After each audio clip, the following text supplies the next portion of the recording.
Welcome to the fourth edition of my deep dive into the history of 9 Chickweed Lane by notoriously horny cartoonist Brooke McEldowney. We are in August of 1993, is the second day of the month, and some creative panel work here.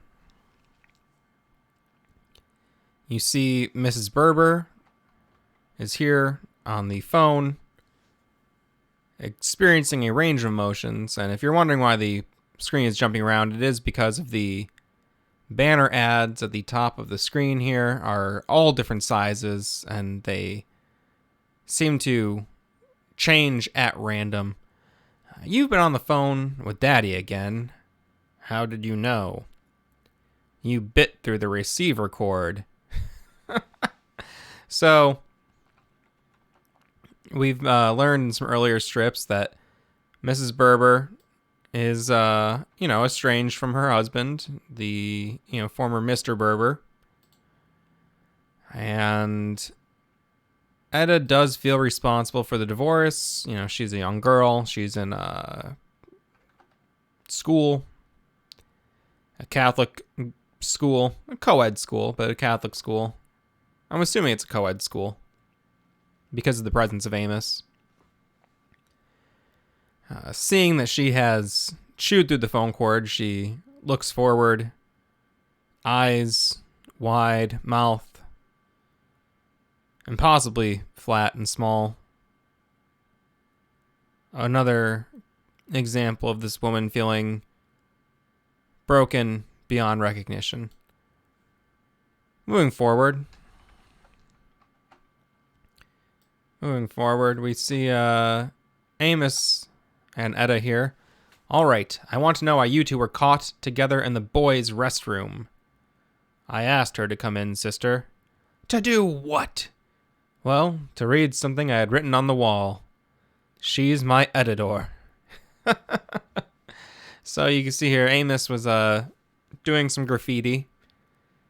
And young Etta actually wants to be a journalist when she grows up. That's her desire. She would like to be a journalist. But an editor must know how to write as well. All journalists need an editor. So her acting as an editor to Amos is, I think it's in line with achieving her goals. We'll move forward.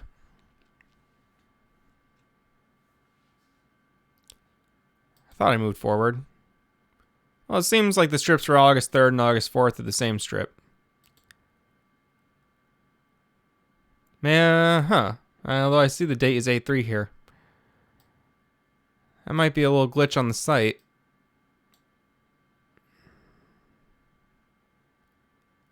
Well, we'll have to look into that in the future. Instead, we'll move to August 5th. Please, may I wear just a little makeup? Etta, I said no. Any girl with an ounce of self-esteem doesn't need to paint her face just for some man's attention. Oh, yeah?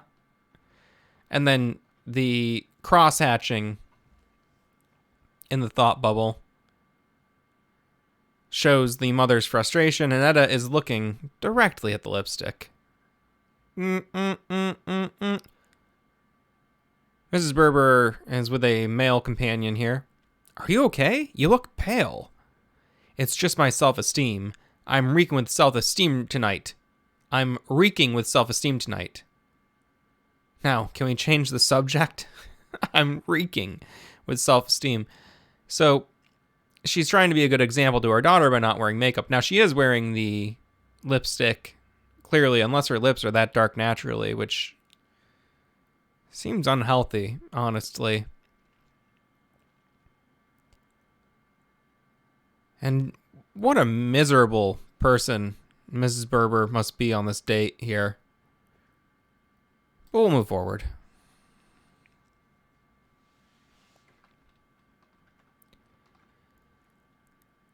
My God, look at that leaky, smelly, putrid little thing. How can a sane woman even contemplate giving birth to Mama? He called me Mama. And the bug is crawling into the frame And then the baby calls the bug mama as well. Now, this is a similar bit as to earlier in the summer when Etta referred to Mrs. Berber. And I'm sorry about these ads. What a terrible, terrible design. They should be of uniform size. Etta did call Mrs. Berber mommy, and Mrs. Berber had a very similar reaction as the one that Etta is having here. Now, a complaint I have with modern day, and I am recording this in January of 2020, a complaint I have with modern day 9 Chickweed Lane is that there are some babies in the strip, and they have adult faces. And I've seen other folks online in a Facebook group complain about the faces and the design of the baby characters. To which I say, well, look at this. Look at this. What is going on here? What a horrible, horrible design for a baby. Can't stand it. Actually, really can't stand it. We'll move forward.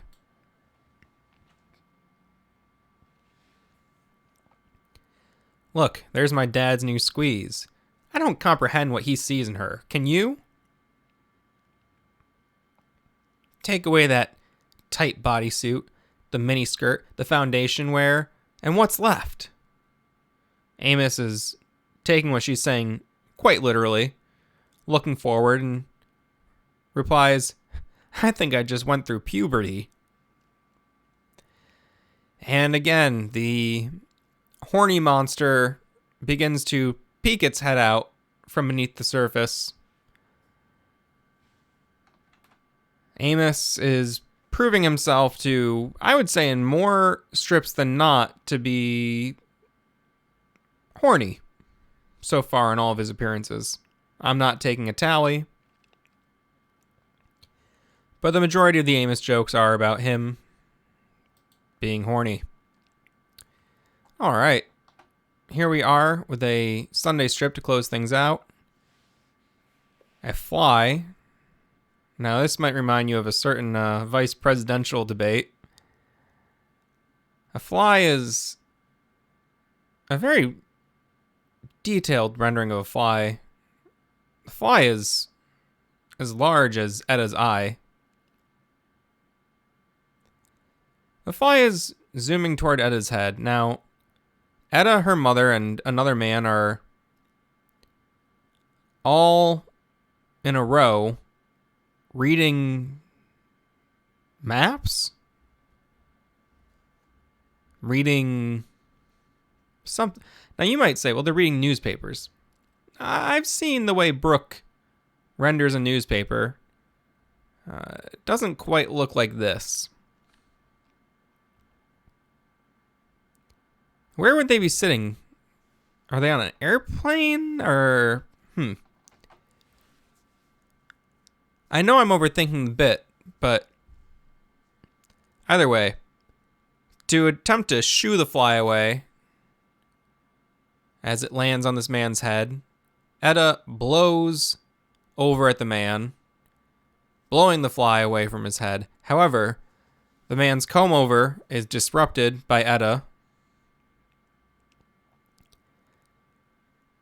He looks over at Mrs. Berber, annoyed, and Etta sinks her face behind her covering there, and the man thinks it was Mrs. Berber who blew on his comb over, and he is not pleased. And that might be the closest we've gotten to a joke so far.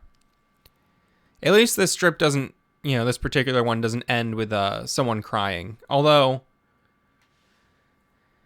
the idea of the man with the comb over, the idea of the women relying on makeup to, appear desirable, there is a desperate sense of wanting to be loved, wanting to be attractive, wanting to be seen as desirable in many of these strips. It's a common theme throughout.